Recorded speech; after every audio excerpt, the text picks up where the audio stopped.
श्री राम का दूत बनकर आपको चेतावनी देने आया हूं। पवित्र अग्नि को साक्षी मानकर जो वचन लिए गए थे उनका स्मरण कराने आया हूं।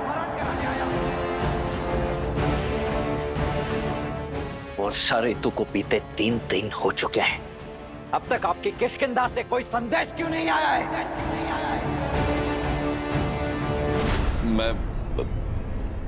मैं उसी सोच में था कि आगे की तैयारी कैसे की जाए। आपकी तैयारी की गंध तो यहां तक आ रही है मुझे वानर राज। अपना स्वार्थ क्या सिद्ध हुआ? आपने तो अपने ही दिए हुए वचन से मुख मोड़ लिया। ये राज सुख, स्त्री सुख और भोग में इतने अधिक विलासित हो गए आप कि मेरे भैया श्री राम को दिया हुआ वचन तक स्मरण नहीं है आपको। बोलिए मत वानर राज।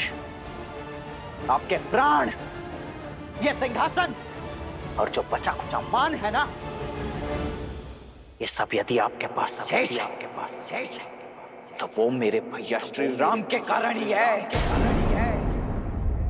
यदि मेरे भैया एक बाण से दर दर भटकते वानर को किष्किंधा का महाराज बना सकते हैं, तो दूसरे बाण से आपके प्राण भी हर सकते हैं वो। मुझे क्षमा कर दीजिए लक्ष्मण, मुझे क्षमा कर दीजिए। इस छलावे में तो मत रहना कि मेरे भैया आप पर निर्भर है। श्री राम तो वो बल है जो यदि चाहे तो रावण समेत उसकी समस्त राक्षस सेना को अकेले ही निर्बल कर सकते हैं। अभिमा को खोजने के लिए हम दोनों भाई ही पर्याप्त हैं वानर राज। यदि मेरे भैया का आदेश नहीं होता ना, तो मेरे भैया को दिए हुए वचन की अवहेलना और उन्हें ये कष्ट पहुंचाने के दंड स्वरूप अब तक आपको पर्याप्त दंड चुका होता है।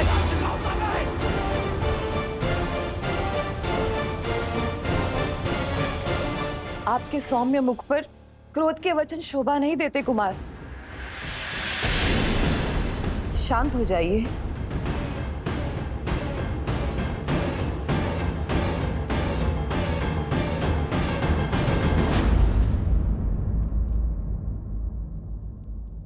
प्रणाम देवी तारा।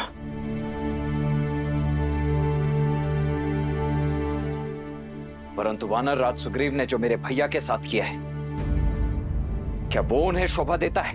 श्री राम को भूल जाए, ये साहस कोई नहीं कर सकता। जिनके कारण वानर प्रजा में प्राण है, उन्हें भला कोई कैसे दुख पहुंचा सकता है? हाँ, महाराज सुग्रीव से अवश्य भूल हुई है। उन्हें वर्षा ऋतु के अंत होने का ध्यान नहीं रहा, किंतु वो कृतज्ञ नहीं है कुमार। यदि भोर का भूला संध्या को वापस घर आ जाए तो उसे अवसर दिया जाता है, दंड नहीं।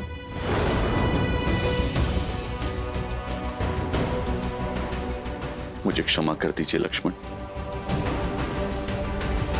मुझे क्षमा कर दें। क्षमा वो करता है जिसके प्रति अपराध किया गया हो। वचन श्री राम का तोड़ा है तो क्षमा भी श्री राम से ही आकर मांगो।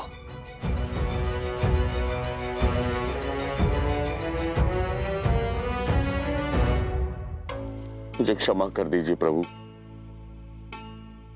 भोग विलास के मद में बहुत बड़ी भूल हो गई है मुझसे प्रभु। मैं पापी हूं, दंड का भागी हूं मैं। उठो मित्र, मित्र का स्थान चरणों में नहीं भुजाओं में है।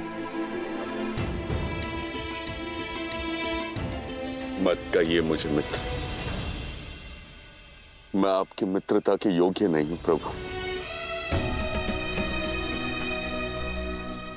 पवित्र अग्नि को साक्षी मानकर माता सीता को खोजने का वचन दिया था मैंने, और मैं वो भी भूल गया।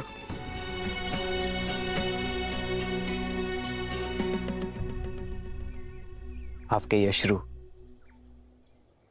आपके प्रायश्चित के साक्षी हैं। मुझे प्रसन्नता है मित्र कि आपको आपके भूल का आभास हुआ, और दुख इस बात का नहीं है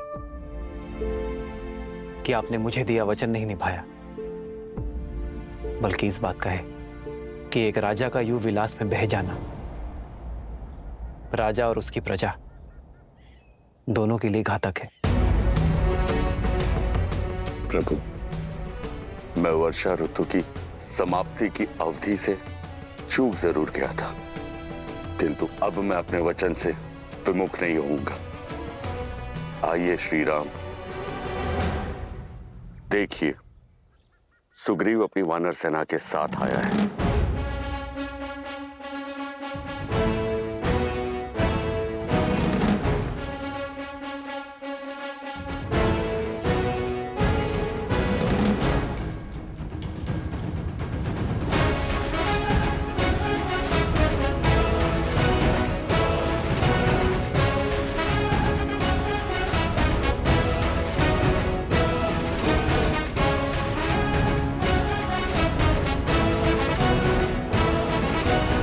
ये वानरों का महासागर आपकी सहायता के लिए तत्पर है प्रभु। ये माता सीता को खोजने का पूरा प्रयास करेंगे।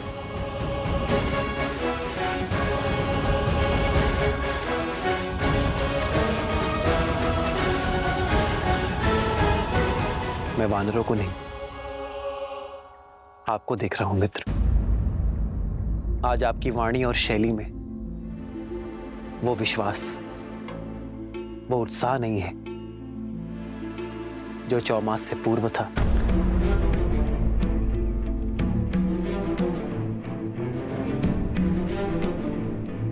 कहां है वो मित्र सुग्रीव जिसका संकल्प पर्वत से दृढ़ था? मित्र, मुझे ये तो ज्ञात है कि आप मुझे दिया वचन भूले नहीं हैं, किंतु ऐसी कौन सी बात हो गई जिसने आपके मन को इतना व्यथित कर दिया है? आप मेरे मन की दुविधा को मेरे तन की भागीमा से समझ गए। हृदय में शंका घर कर गई है प्रभु। ऐसा फंसा हूं कि निकलने का कोई मार्ग ही नजर नहीं आ रहा।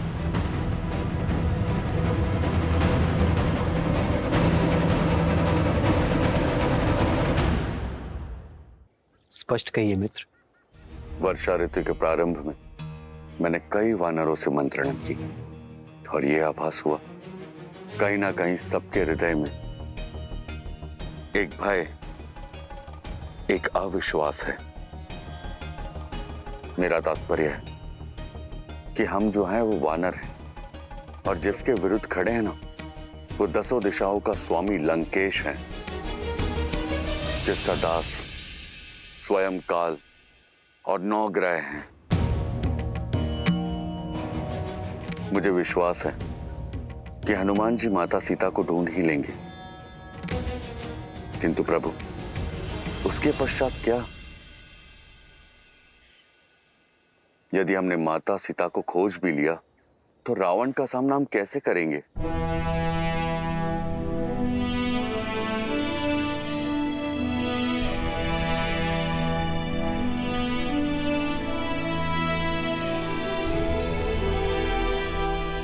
क्या आप सबको भी यही भय है?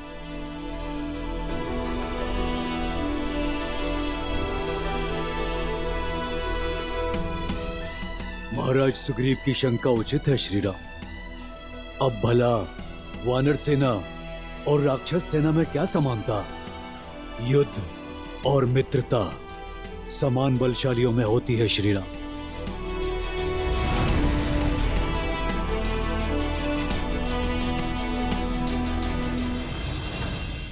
जो शक्ति में समान हो उसमें कभी युद्ध होता ही नहीं है।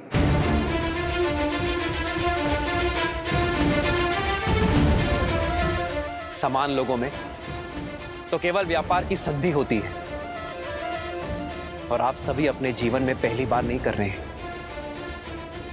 आप तो अपने जीवन में ये सब कर चुके हैं।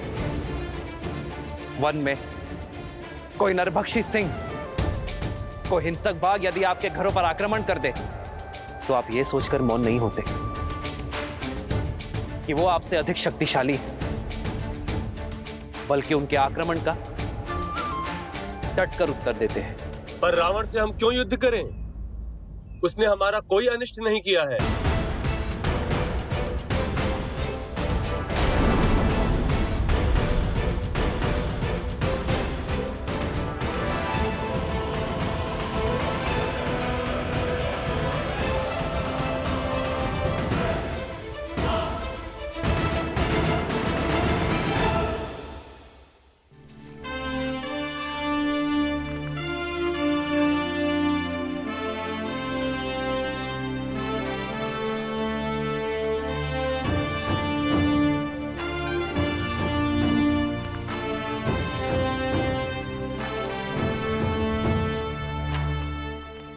सर्प डसने से पूर्व चेतावनी नहीं देता। रावण वन की वो अग्नि है जिसने आज मेरा घर जलाया है और कल आपके घर तक पहुंचेगी। वर्षा ऋतु के पूर्व हम अन्न और भोजन का भंडार करते हैं, स्वयं को आने वाले संकट से बचाने के लिए। इस भविष्य का सबसे बड़ा संकट रावण है, पाप की वो ज्वाला जिसे केवल युद्ध से परास्त किया जा सकता है। इसलिए नहीं कि रावण ने मेरी सीता का हरण किया, बल्कि इसलिए कि भविष्य में कोई भी अपने बल का प्रयोग करके आपकी माता, आपकी पत्नी या आपकी पुत्री का हरण ना कर सके।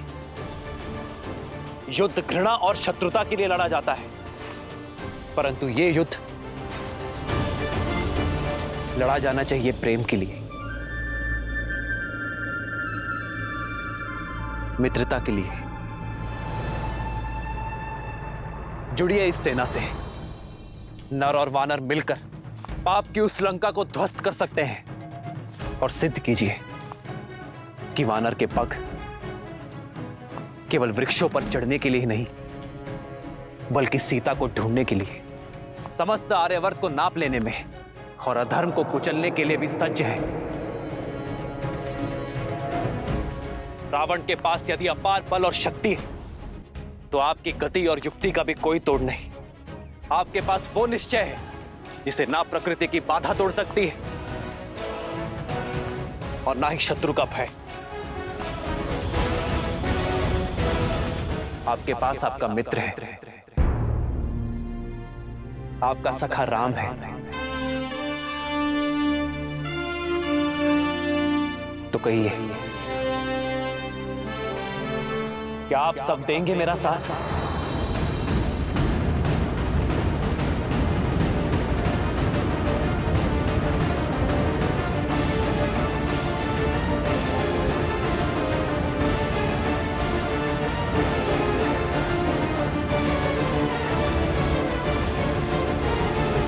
यह समय है स्वयं को श्रेष्ठ सिद्ध करने का उस संसार के समक्ष जो आपको हीन मानता है, मरकट कहता है।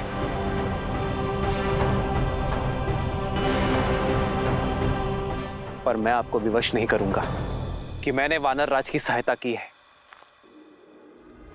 तो आपको भी करनी पड़ेगी। यदि रावण के भय के कारण आपके मन में संदेह है, तो मत जाइए। पर यदि आप में से कोई भी मेरे भय से यहां है, तो मैं अभी इसी क्षण आपको इस भय से मुक्त करता हूं। लौट जाइए, क्योंकि आपके समक्ष बाली का वध करने वाला वनवासी नहीं खड़ा, आपके समक्ष अयोध्या का युवराज नहीं खड़ा,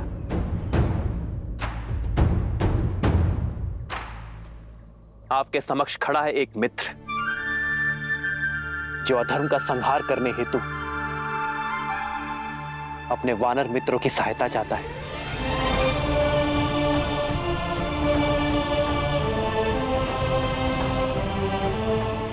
इस युद्ध में,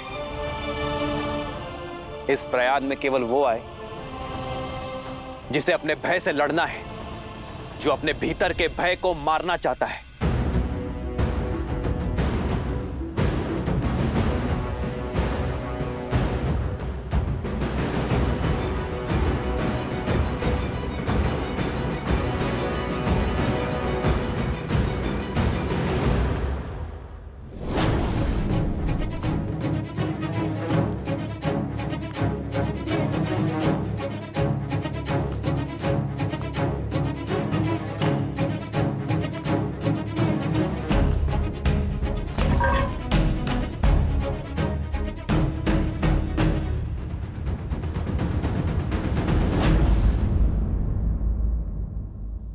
मैं दूंगा आपका साथ।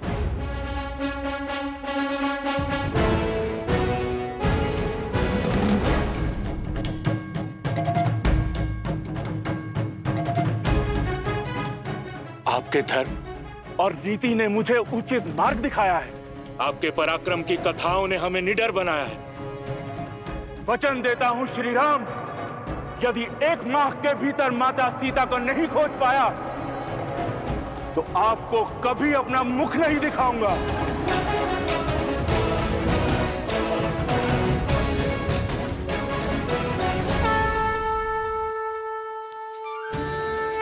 हाँ श्री राम, हम भी आपके साथ हैं।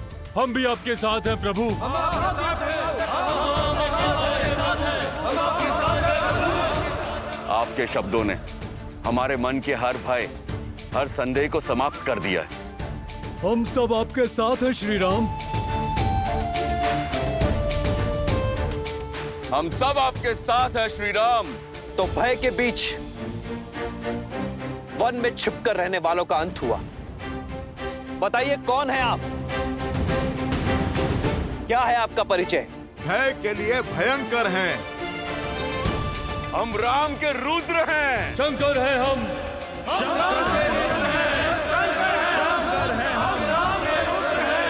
जय श्री राम। जय श्री राम। जय श्री राम। जय श्री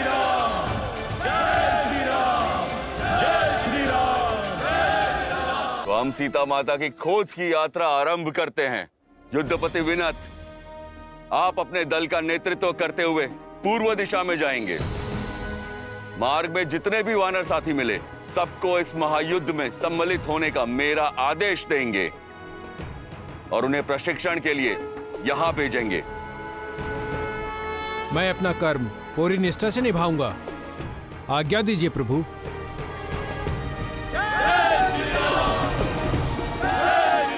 महाबली अचिस्मल और अजिरमल, आप दोनों भाई पश्चिम में जा रहे दल का नेतृत्व करेंगे।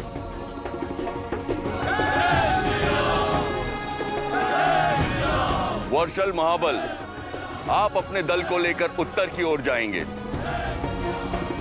किंतु महाराज सुग्रीव, रावण देवी सीता का हरण कर उत्तर में नहीं ले गया होगा, क्योंकि अयोध्या उत्तर में ही तो है। रावण जैसे मायावी असुरों की कपट लीला, अस्त और अंत हमारी समझ से परे है। हमें हर ओर, हर दिशा में खोज करनी होगी।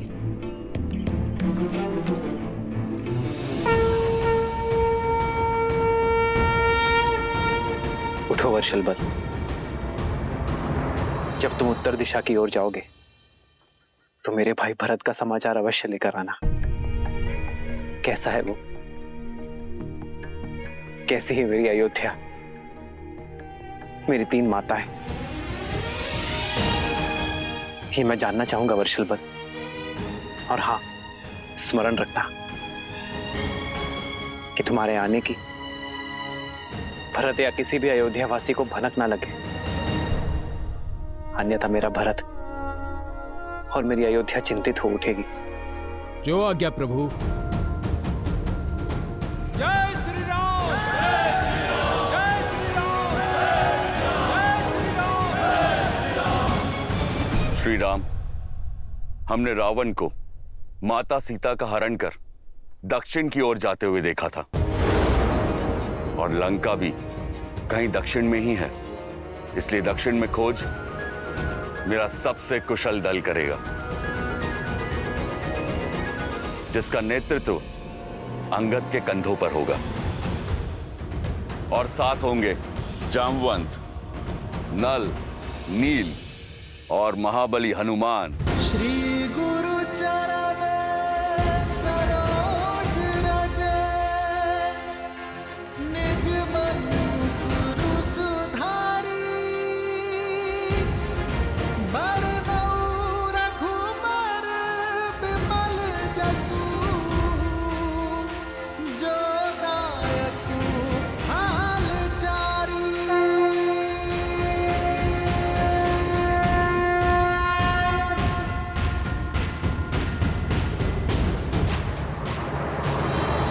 हनुमान, तुम्हारे स्पर्श मात्र से तुम्हारे निश्चय का आभास हो गया है मुझे। मुझे पूरा विश्वास है तुम पर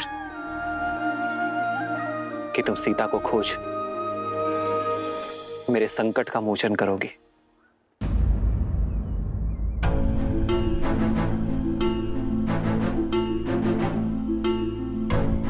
सदा सूर्य से तेजस्वी हनुमान के मुख पर ये चिंता के बादल।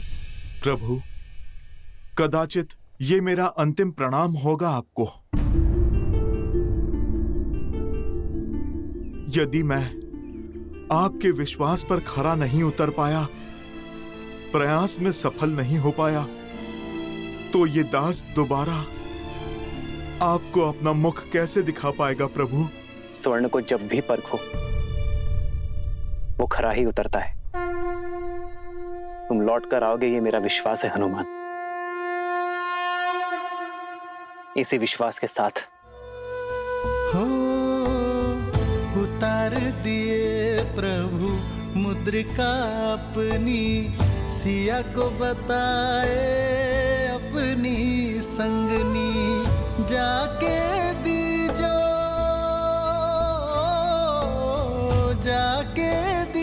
रघुवर की निशानी, जाके दीजो रघुवर की निशानी।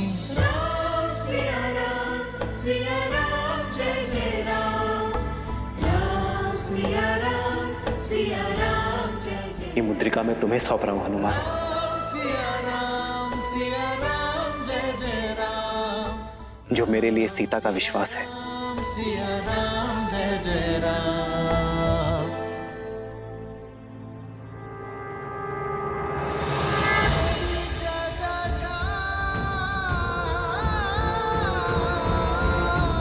सिया राम की जय जयकार। जब सीता मिले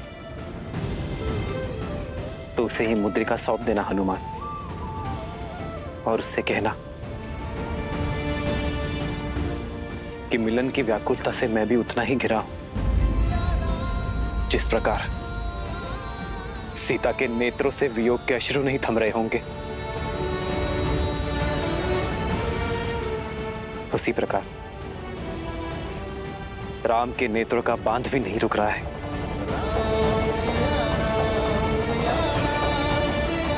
उसे बताना कि उसका पता चलते ही मैं क्षण भर का भी विलंब नहीं करूंगा, और शीघ्र अतिशीघ्र उसका राम उसे लेने अवश्य आएगा। इतना बड़ा उत्तरदायित्व? उत्तरदायित्व तो हमें उत्तर देने के योग्य बनाते हैं हनुमान, और हमारे विश्वास से हमारे प्रयास सफल होते हैं। तुम्हें लौटना होगा हनुमान, सीता की सूचना के साथ, क्योंकि यह यात्रा केवल सीता की खोज की नहीं, तुम्हारे स्वयं को खोजने की भी है।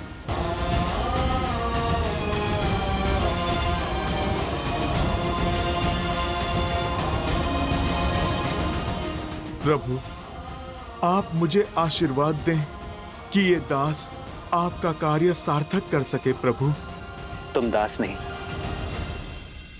मेरे अनुज हो हनुमान, उतने ही प्रिय जितने लक्ष्मण, भरत और शत्रुघ्न।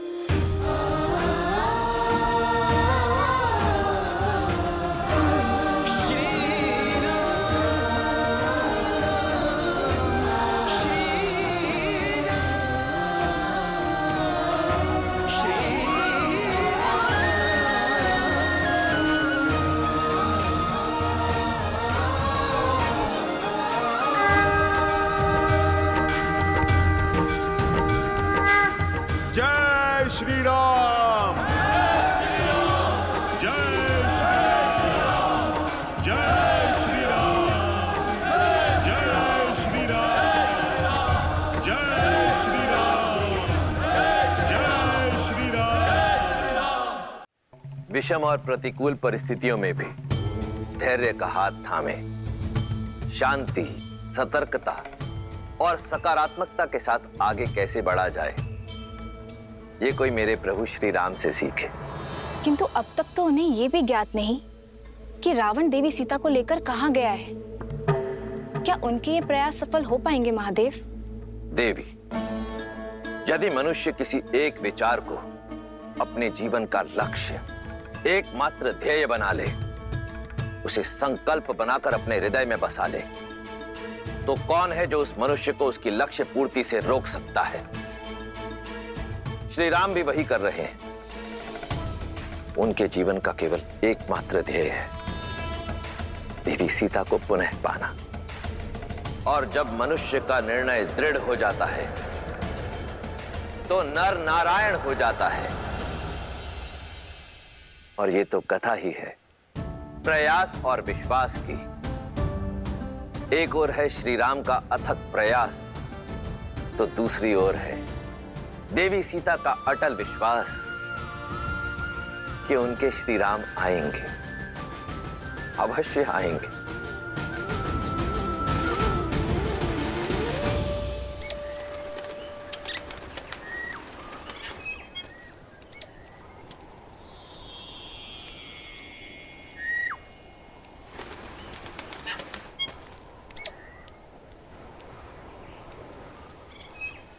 जितना सुंदर रूप उतनी ही मधुर ध्वनि।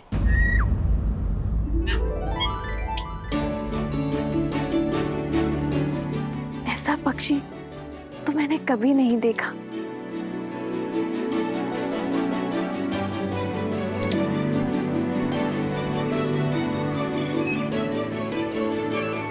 ये तो कोई प्रवासी पक्षी है, किंतु इसने लंका की सीमा में प्रवेश कैसे किया?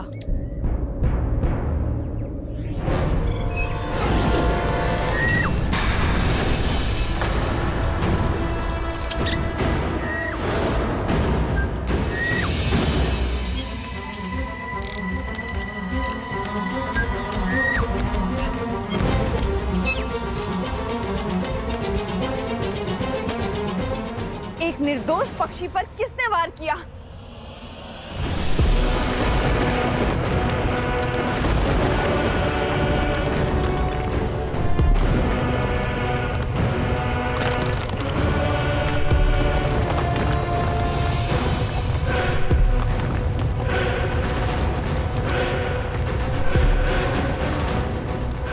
लंकिनी?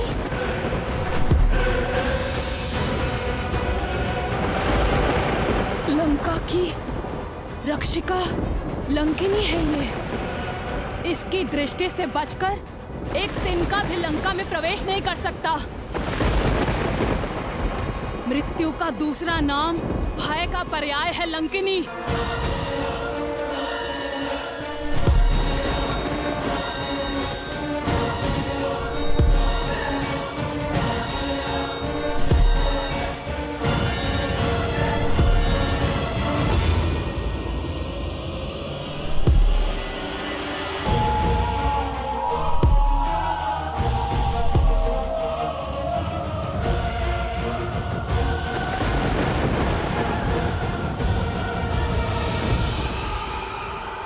लंका की रक्षिणी लंकिनी को त्रिजटा का प्रणाम।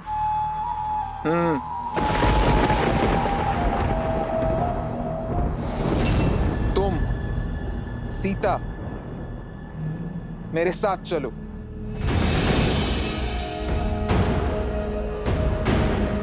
जाओ।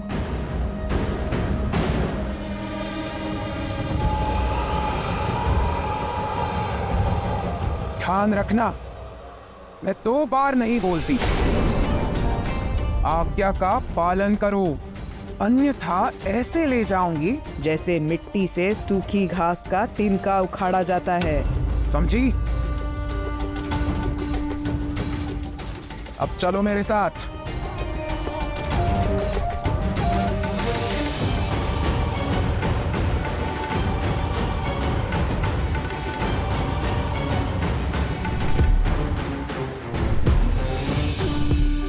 अब ये लंकनी सीता को कहाँ लेकर गई है?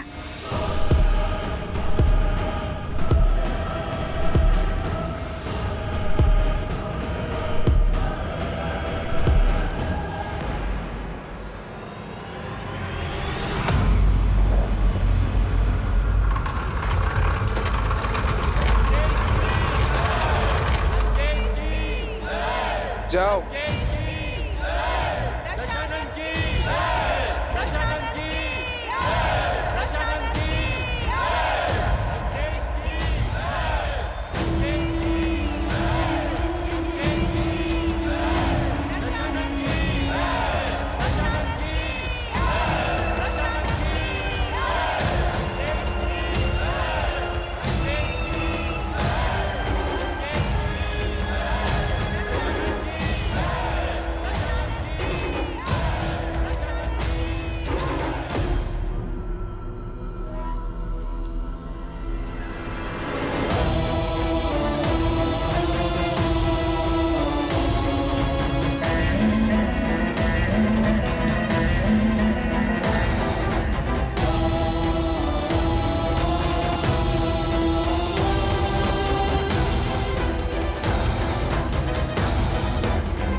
आयुष्मान भव महाराज, आपने इस वृद्ध को धन दिया, आपकी करुणा ने इस वृद्ध को जीवन दान दिया महाराज।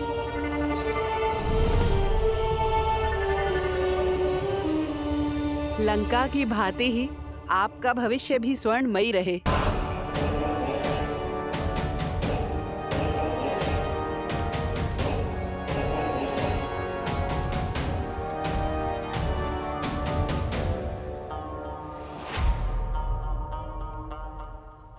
आप हमारे महाराज ही नहीं, हमारे भगवान हैं। इस बालक को शक्ति और सुखमय जीवन का आशीष दें प्रभु।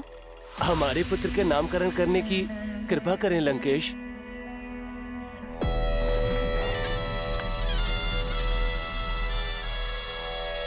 तेज है इसके मुख पर, विलोहित नाम होगा इसका। लंकेश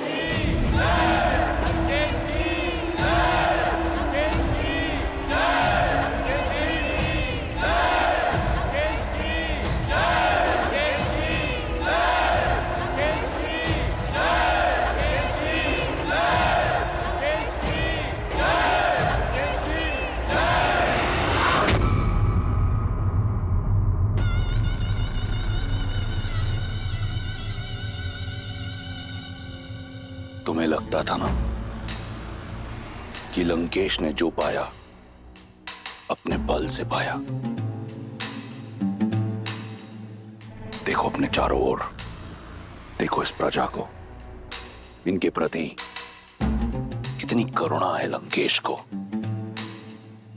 देखो लंकेश की प्रजा के मन में लंकेश के प्रति कितना सम्मान, कितना स्नेह, कितना आदर है। ये मुझे अपना महाराज नहीं, अपना भगवान मानते हैं। क्योंकि मेरे आने से पहले इनके पास कुछ नहीं था, ना बल, ना भोजन, ना स्थल। आज इनके पास सब कुछ है। आज इनके पास रहने को घर है, ये स्वर्ण लंका है, बल है, शक्ति है, और सबसे बड़ी बात, इनके पास इनका सम्मान है। तुम्हारे राम की करुणा ने एक अहिल्या का उद्धार किया है, परंतु मेरी करुणा ने संपूर्ण राक्षस कुल का उद्धार किया है। करुणा उसे शोभा देती है जो शक्तिशाली हो, सक्षम हो। तुम्हारा निष्कासित राम, जिसकी स्वयं की दशा करुण है, जो अपने प्रजा के दायित्व से भाग खड़ा हुआ, वहीं मैं रावण सदा अपनी प्रजा के लिए दृढ़ खड़ा रहा। देखो अपनी चारों ओर, यहां ना दारिद्रता है और ना दुख। मेरी प्रजा मेरे लिए प्राण देने को तत्पर है। अब बताओ, क्या मैं करुणामयी रावण उस वनवासी राम से अधिक योग्य नहीं?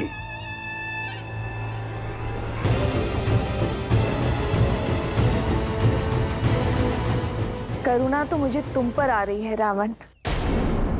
बल और ज्ञान का प्रकाश होते हुए भी अंधकार से घिरे हो तुम।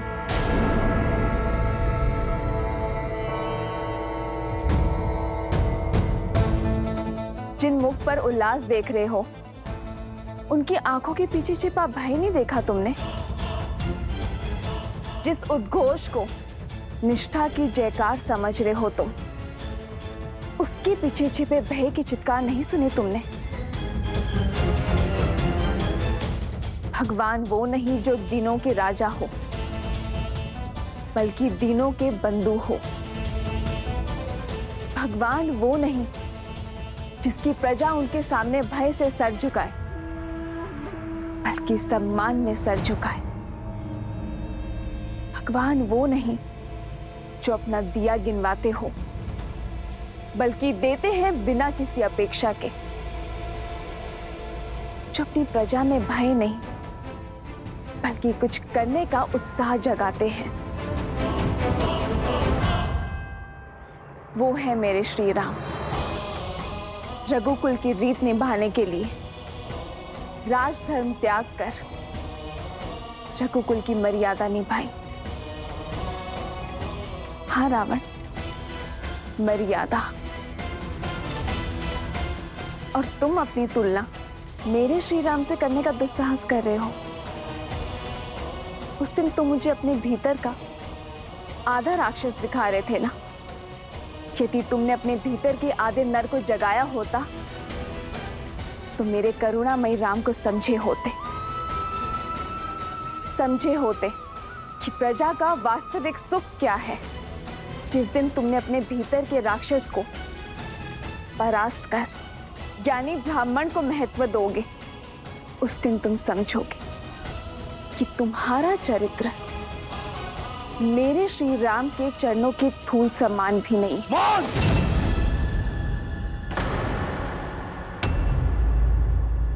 केवल देवताओं की भाषा आती है तुम्हें। आंखें हैं, परंतु रावण की महानता नहीं दिखाई देती। वर्षा के पश्चात यह आखिरी अवसर दे रहा था तुम्हें, परंतु तुम इस लायक नहीं कि तुम लंका की महारानी बन सको। मिथिला में तुमने जन्म लिया, परंतु अज्ञानी हो तुम। विवेक नहीं सीखा तुमने। तुम किसी राजकुल में जन्म लेने योग्य नहीं। अयोध्या की रानी क्या, तुम तो किसी की दासी बनने योग्य भी नहीं। मूर्ख! क्षमा कीजिए भैया, किंतु आप अपनी सीमा लांघ रहे हैं।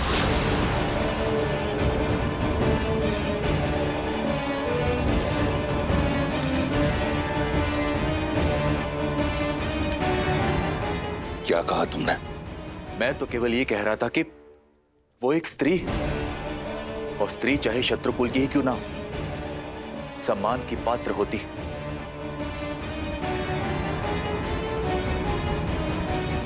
तो अब सम्मान और अपमान का पाठ मुझे एक तुच्छ विष्णु भक्त से सीखना होगा।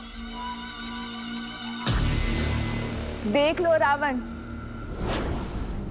भक्ति से शक्ति जागृत हुई है, वो भी तुम्हारे परिवारजन के मन में।